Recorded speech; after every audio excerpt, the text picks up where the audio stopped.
Jimmy Hoffa, the mob, the union, and the vanishing kingpin. Mob Truth. You are watching Mob Truth.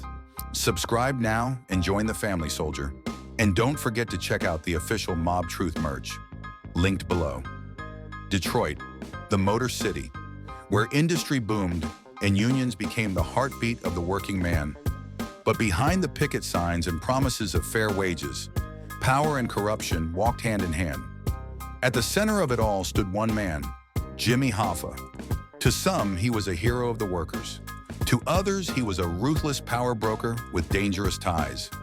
His rise was legendary, and his disappearance remains one of America's greatest mysteries.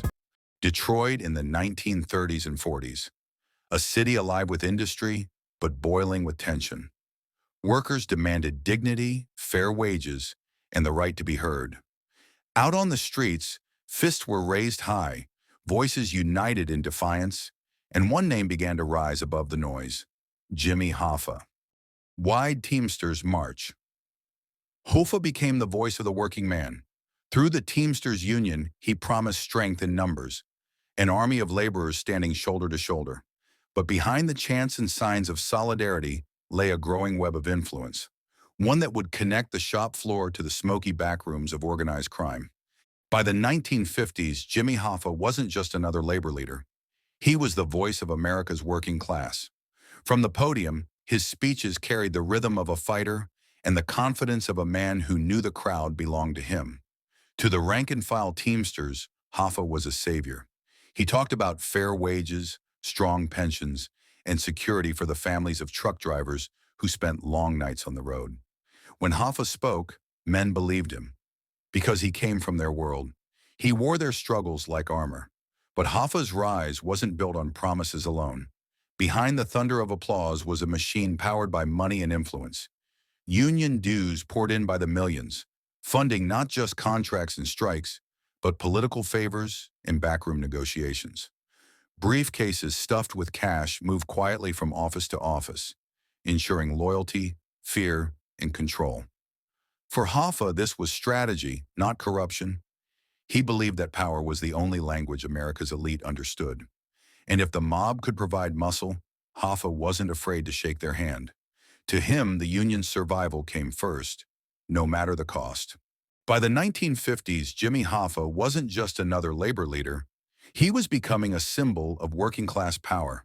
When Hoffa stood at the podium, sleeves rolled up, his voice carried through smoke-filled halls and crowded parking lots. To the rank-and-file truckers, he wasn't a distant politician. He was one of them, a fighter who promised to deliver real wages and dignity on the job. But behind the applause, Hoffa was building something far bigger. The Teamsters were no longer a scrappy union.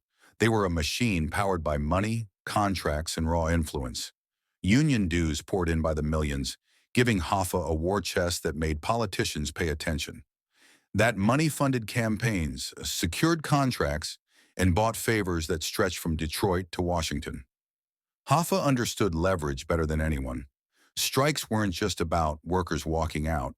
They were pressure points, reminders that the nation's supply chain could be frozen in an instant. Every handshake deal, every contract signed, came with unspoken power. And if anyone doubted his reach, the briefcases, stuffed with cash, moving quietly from office to office, told the real story. To his men, Hoffa was armor, someone who wore their struggles on his back. To his enemies, he was dangerous. And to the mob, he was invaluable. The Teamsters provided the perfect bridge: millions in pension funds, thousands of loyal members, and a leader willing to deal with the underworld if it meant keeping control. For Jimmy Hoffa, the union wasn't just about labor. It was about power, and he intended to wield it. In smoke-filled backrooms, power wasn't written on paper. It was carved into whispered deals across tables like this one. Hoffa knew that the Teamsters weren't just truck drivers. They were an army, and armies needed protection. That protection came from the men in the shadows, men who spoke the language of power with a glance, a handshake, or the flick of a cigar. The mafia sat across from him, and they weren't asking politely.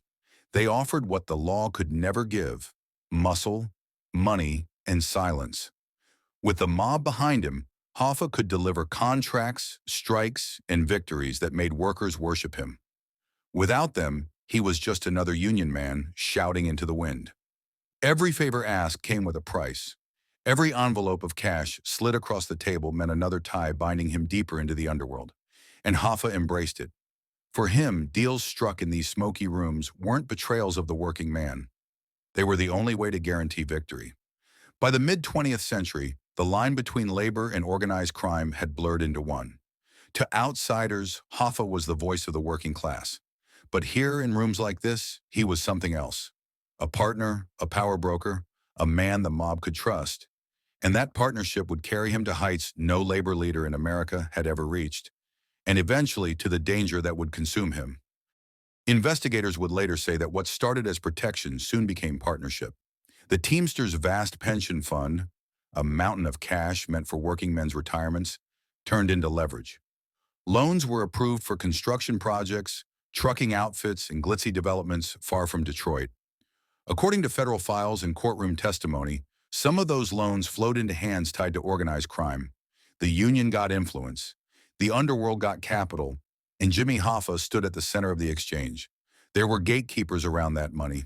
Trusted lieutenants handled the paperwork and the introductions, men who could translate between union offices and underworld social clubs. If a project needed a loan, there were quiet meetings like this: a table, a few cigars, a calendar, and a number that would decide the fate of a hotel, a casino, or a construction site. Nothing on paper looked criminal. On paper, everything looked like business. But power like this creates enemies. Inside the Teamsters, rivals watched Hoffa's rise with clenched teeth. Outside, lawmen sharpened their knives. Reporters whispered that the union's war chest had become a faucet for mob-connected ventures. Competitors in other unions claimed Hoffa was playing a different game, one they couldn't beat without stepping into the same shadows. Hoffa's answer was always the same: results. Contracts got better, wages rose, benefits solidified. When trucks needed to roll, they rolled. When they needed to stop, they stopped. And entire industries felt the pressure. To the rank and file, that was proof he was doing exactly what he promised. To prosecutors, it was proof he held a kind of power the country wasn't comfortable with. Then came the political spotlight. Senate hearings, cameras, young prosecutors who wanted a trophy, and one name glittered more than any other. Questions turned into subpoenas. Subpoenas turned into indictments. The message from Washington was clear. The old way of doing business, the handshakes in smoky rooms, the pension loans that never quite looked wrong but never quite felt right, was over. Hoffa didn't blink. He called the charges grandstanding. He said the government didn't understand labor, didn't understand leverage, didn't understand what it took to negotiate with giants. He reminded anyone who would listen that every deal, every decision, was made to protect the working man. And he said the accusations about the mob were myths spun by enemies who couldn't beat him at the bargaining table. But in rooms like this, even allies began to worry. The more heat Hoffa drew, the more uncomfortable the men across the table became. Pressure brings cracks. Old friendships sour when indictments land. Promises get complicated when cameras are outside the door. And the same alliances that had lifted Hoffa up began to tug at him from every direction. Some urging him to keep fighting, others suggesting he step back before the fire consumed everyone. Still, Hoffa kept his posture at the table, shoulders square, voice low, eyes steady. He believed the movement he built was bigger than the accusations, bigger than the hearings, bigger than the men in this room. But as the smoke curled toward the ceiling, even he could sense the shift. The game he mastered was changing, and the walls were inching closer. That's the paradox of power. It opens doors that stay locked for ordinary men, and it also paints a target on your back. In these late-night meetings between the clink of glasses and the scrape of chairs, the future of Jimmy Hoffa was being written line by line. Not by signatures on paper, by the weight of favors owed, secrets kept, and the growing cost of every handshake. The players enter. Power never moves alone. Around Jimmy Hoffa stood men with their own ambitions, loyalties, and grudges, the kind of company that can make a king or bury one. On the Union side sat Frank Fitzsimmons, the quiet lieutenant who thrived while Hoffa fought his battles. When Hoffa went to prison, Fitzsimmons slipped into the big chair and discovered he liked the view. He was friendly with politicians, easy with the press, and far less interested in kicking down doors. To Hoffa, that made him soft, and it made him a problem. Then there was Alan Dorfman, the money man, a conduit to the Teamsters' massive pension fund. Deals needed financing, Las Vegas loved financing, and the pension loved interest. Dorfman spoke the language of ledgers and return rates, but the people shaking his hand were sometimes the very men lawmen were chasing. Where money gathers, shadows gather too. From Detroit came the men who ran the street calendar, Anthony Tony Jack Giacalone and his brother Vito, Billy Jack Giacalone. They were the hosts you didn't keep waiting, the kind of men who could arrange a meeting and make sure everyone understood the stakes before they sat down. If there was order in the underworld, the Giacalones enforced it. From New Jersey came the storm. Anthony Tony Provenzano, a tough, ambitious Teamsters boss with Genovese family connections and a temper that boiled quick. Hoffa and Tony Pro once needed each other. Later, they could barely stand to be in the same room. Their feud was born in union politics and hardened in prison corridors. Insults traded, debts tallied, scores remembered. Around Tony Pro moved serious people. Salvatore Sally Bugs Briguglio, the swift, sharp enforcer. Gabriel Briguglio, never far behind. Smiles at the table, ice in the eyes. Orbiting Hoffa was a mix of loyalty and legend. Charles Chucky O'Brien, the longtime Hoffa family friend, moved in and out of his world. Sometimes driver, sometimes messenger, always close enough to be noticed. Frank Sheeran, the quiet teamster out of Pennsylvania with a soldier's manner, would one day claim a role in the final act. A claim argued over to this day. And far up the chain, the old world steady hand, Russell Bufalino, the understated boss who preferred calm voices and long memories. If he spoke, men listened. If he stayed silent, they listened harder.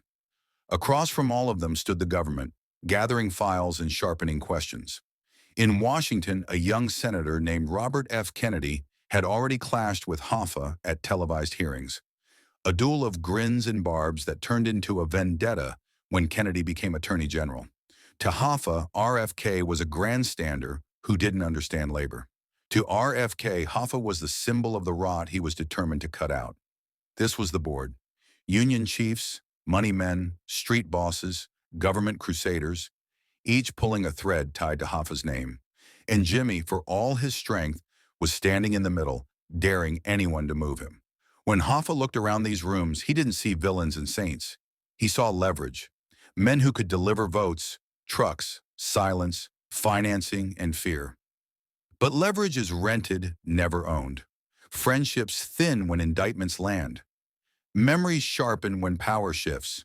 And behind the applause, behind the headlines, behind the cool voice at the microphone, a whisper kept returning. Too many debts, too many rivalries, too many men who benefit if Jimmy Hoffa steps aside. He wasn't the kind of man who steps aside. So the meetings continued. Calls were placed, promises made and unmade. Some urged Jimmy to bide his time, accept the restrictions, let the years pass, return quietly when the heat cooled. Others told him to take back what was his, push Fitzsimmons out, remind the country that the Teamsters answered to Hoffa, not to Washington, not to the mob, not to anyone. That decision would light the fuse, because once Hoffa announced he was coming back, every man with an interest, from Union headquarters to Detroit backrooms to New Jersey social clubs, suddenly had something to lose. And when powerful men start worrying about what they could lose, they start planning for what they're willing to do. These were the faces in the crowd behind the headlines. And as the smoke thinned and the ashtrays filled, the road ahead narrowed to a single question. Would Jimmy Hoffa bend, or would someone make sure he disappeared from the board altogether? Jimmy Hoffa didn't come here to reminisce. He came to test loyalties and set the terms of his return. Fitzsimmons was warming his chair. The pension money had new gatekeepers, and word on the street was that some people preferred Hoffa gone for good, politically or otherwise.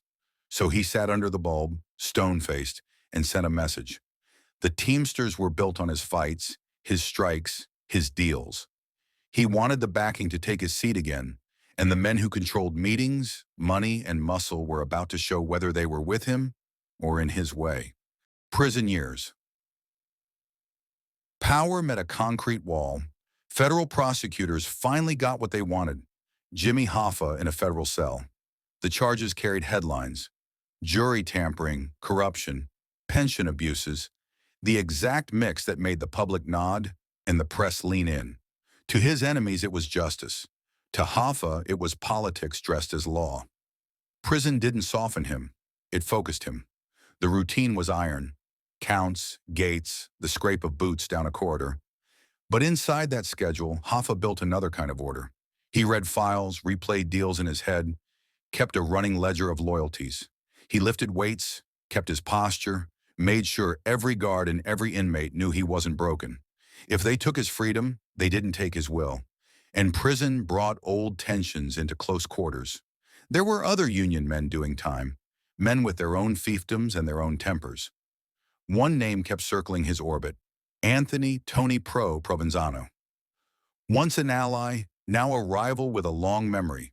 In the cafeteria, in the yard, in the murmurs that passed between steel doors, the two men's feud hardened. Debts were mentioned, respect was demanded, slights were not forgotten. It wasn't just personal. It was about who would control the union landscape when the gates finally opened. Outside, the world didn't freeze. Frank Fitzsimmons wore the suit, shook hands in Washington, and found the union a little easier to run when the sharp edges were filed down. Contracts still came. Photographs looked pleasant. Some said the pressure eased because the government preferred it that way. Others said certain underworld interests liked the new tone. Quieter, more predictable, less likely to set the city on fire for a better deal. Every month Hoffa sat inside. The ground outside shifted a little more under his name. Then came the move from the top, a commutation. Freedom, but with strings attached. The kind that tug at a proud man's throat. The message was simple: enjoy your life, but stay out of Teamsters politics for years. For most people, that would be the end of the story. For Hoffa, it was the start of the next fight. He didn't accept retirement, he didn't accept silence, and he absolutely did not accept that the union he built would live under someone else's fingerprints. From the day he walked out, he worked the phones. Old lieutenants were sounded out. Local leaders were counted and recounted. The money men, the ones who handled loans, projects, and introductions, were quietly asked where their loyalties lived now. Some spoke softly and stalled. Some nodded in private and avoided cameras. Others told him the truth he already knew. Trying to come back would ignite a war. And still he pushed. Hoffa insisted the restrictions on his return were unlawful, that no paper from any office could erase the will of the members. He planned meetings, pressed his allies, and sent word through intermediaries that he wanted sit-downs, the kind that could clear the calendar or blow it to pieces. The names looped back like clockwork. The Giacalones in Detroit, Tony Pro's circle out east, the men around the pension fund, and the quiet figures who preferred their names never appeared in print. Inside that cell, he'd promised himself one thing. He would not be remembered as a man who let others finish his story. He intended to write the last chapter himself, even if every line pulled him closer to the people who had the most to lose if he won. By the time summer rolled around, there was a date, a place, and a purpose. What started as a legal fight had become a test of nerve. If Hoffa could walk into a room, look old rivals in the eye, and walk out with a green light, the road back to the throne would open. If not, the men who thrived without him would make sure he stayed out, one way or another. The last day, July sun, late afternoon. The sign reads Red Fox, a quiet steakhouse in the suburbs, the kind of place where deals feel harmless. Hoffa pulls in for a meeting he's been pushing toward for weeks. The plan, as he understood it: sit with the men who can clear his path back, the Detroit intermediaries, and the rival whose name shadowed every conversation. Tony Pro. He hates being kept waiting. He checks his watch. He paces. He makes calls. To family, to a friend, saying he's being stood up, saying he'll head home soon. But this is Hoffa. Even while annoyed, he's reading the lot like a chessboard. Who's here, who isn't, which cars circle twice. He's a man used to controlling the agenda. Today, the agenda controls him. The meeting window narrows. If the sit-down happens, it can end the feud or end the comeback. If it doesn't, he'll call another, push harder, lean on allies until the door opens. That was the rhythm of his life. Pressure applied until metal bent. Witnesses see him near the entrance, see him scanning faces. Some will later swear he was approached. Others remember a brief exchange, a nod toward a car, the sort of casual gesture men use when they've met before. The government will collect statements, build timelines, draw maps with arrows from the doorway to the edge of the lot. None of it will explain what happened in the space of a few minutes. Names float around the scene like cigarette smoke. Tony Jack and Billy Giacalone, who arrange meetings when the calendar must be obeyed. The ever-present orbit of Tony Pro. Men close to Hoffa like Chucky O'Brien, pulled into the narrative by proximity and memory and decades of speculation. Everyone will have a version. Few will match. What we know is simple. Hoffa came for a decision. Either he would walk out with a green light, an understanding that his return would be tolerated, or he would be told to stand down. Pride and power don't mix well with ultimatums, and Hoffa didn't do ultimatums. Some say a car door opened and closed. Some say the meeting shifted to another location, away from the restaurant, away from watchful eyes. The truth is swallowed by the ordinary quiet of a summer parking lot. Evening edges in. Inside, diners set down steak knives. Outside, the asphalt holds heat and secrets. By the time the sun drops, Jimmy Hoffa is gone. No struggle, no scene, no witness who can tell the whole story from start to finish. Just a man who walked toward a conversation and never walked back. Phone lines catch fire. Friends call friends. The FBI begins the clock. And the list of people with motive, political, personal, financial, is longer than the parking spaces outside the Red Fox. This wasn't just a disappearance, it was the sudden removal of a force that had pushed against America for decades. And with Hoffa off the board, everyone he threatened breathes easier. Where is Hoffa? Where is Hoffa? The headline never changes. The FBI dug fields, ripped up lots, followed 1,000 tips. Names still orbit the case. Tony Pro, the Giacalones, Dorfman, O'Brien. But the gravity is one man, Jimmy Hoffa. To night shift drivers, he was a champion. To his enemies, an empire in one suit. Decades later, the files are thick, the answers thin, and the question hits just as hard. That was Jimmy Hoffa's story, written in power, erased. Where is Jimmy Hoffa? Maybe the alley knows, but it's not talking. This is Mob Truth. Subscribe, drop your theory below, and welcome to all the new soldiers. Grab the merch, link in the description. See you in the next one.